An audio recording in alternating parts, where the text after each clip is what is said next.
Continuing on with section 2.2, today we're focusing on maximum points and minimum points. So the first thing I'm going to ask us to do is, for our warm-up, is to graph this function using some of the information that we know.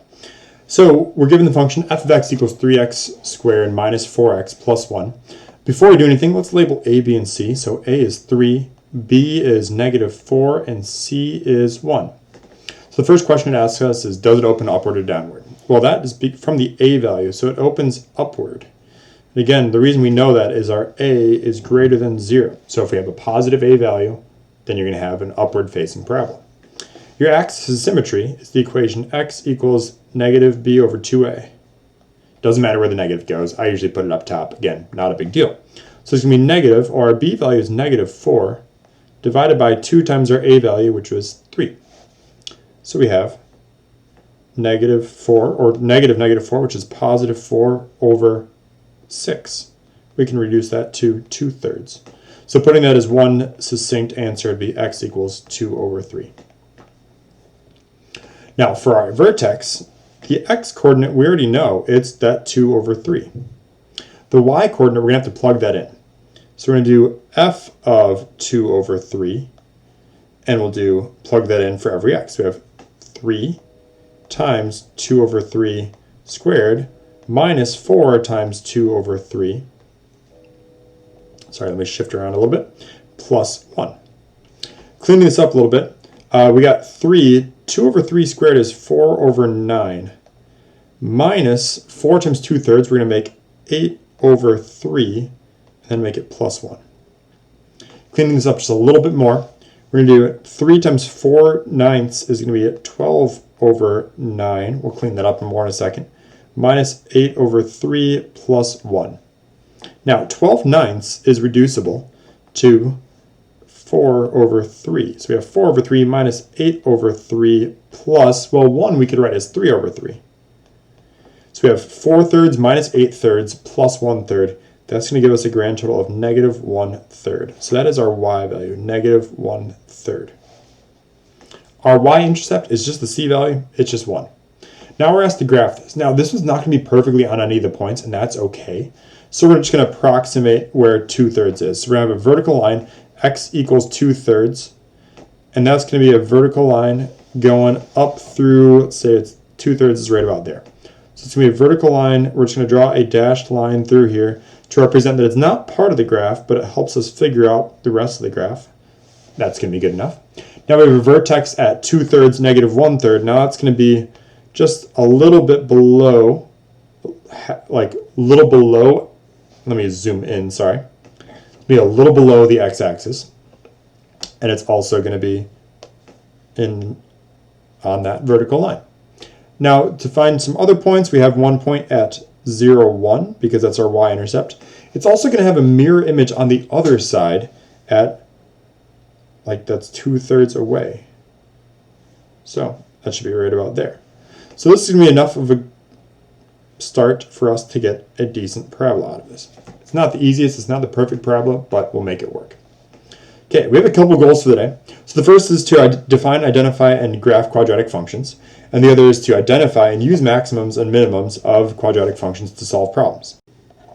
So a couple things that we should know is whether the graph is opening upward or downward is going to help us identify whether we have a minimum value or a maximum value.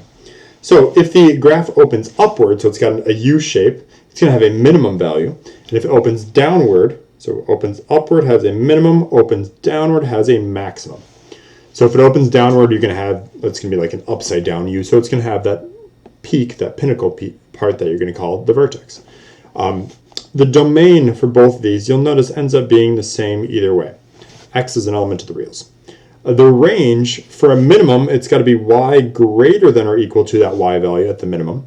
For the maximum, all the y values on that graph are going to be less than or equal to the y value at that maximum. Let's try this out.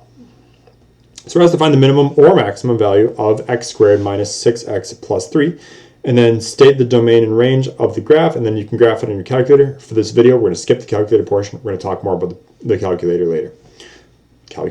That seemed weird. Anyways, when you're dealing with functions like this, you probably should identify your a value, your b value, and your c value. Your a value is 1, b value negative 6, and our c value is 3. So since our a value is greater than 0, it's positive, it opens upward. Therefore, it's going to have a min value. So it's going to have a minimum because if it's opening upward, it's going to be a U shape that has a minimum value. So the minimum value is at our vertex. So we're going to figure out our vertex by doing what we just did in the previous on the warm-up. We're going to start by finding the AOS because that's going to help us figure out the x-coordinate. So we have x equals negative b over 2a. Plugging those in, we got negative, well, it's a negative 6. Sorry, that got a little messy. So negative 6, we'll clean that up in a second, over 2 times our a value of 1. So we have positive 6 over 2, which is 3. So that means our x-coordinate for our vertex is 3.